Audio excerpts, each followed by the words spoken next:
किसी गांव में एक बनिया रहता था जो बहुत ही चालाक और समझदार था।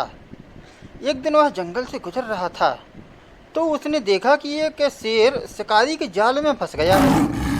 शेर ने बनिए से मदद की गुहार की और कहा, अगर तुम मुझे इस जाल से छुड़ाओगे तो मैं तुम्हारा उपकार कभी नहीं भूलूंगा। बनिए ने सोचा कि शेर को इस हाल में छोड़ना ठीक नहीं है, तो उसने शेर को जाल से मुक्त कर दिया। शेर को जैसे ही आज़ादी मिली उसके मन में बनिए को खाने का विचार आया। शेर ने बनिए से कहा, मैं भूखा हूँ और तुमने मुझे बचाया है, इसलिए मुझे तुम्हें खाना पड़ेगा। बनिया चालाक था, उसने शेर से कहा, ठीक है, लेकिन पहले हम किसी और से पूछ लें कि मुझे बचाना सही था या गलत।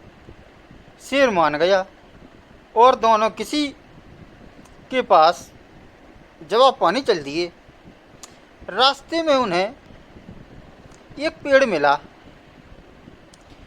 पेड़ ने कहा, लोग मुझे इस्तेमाल करके चले जाते हैं, यह बनिया भी तुम्हारे साथ ऐसा ही करेगा।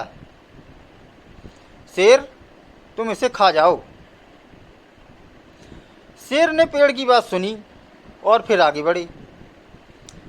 कुछ देर बाद उन्हें एक गधा मिला।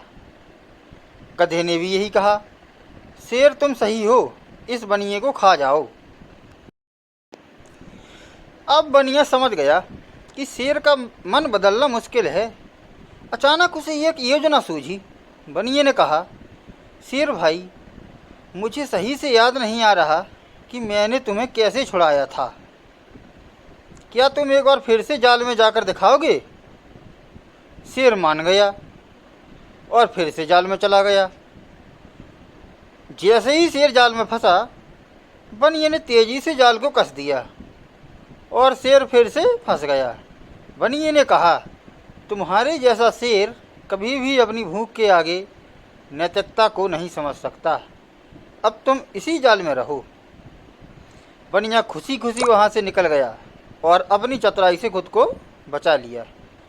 तो इस कहानी से हमें यह सीखने को मिलता है कि संकट की स्थिति में समझदारी और धैर्य से काम लेना चाहिए। धन्यवाद।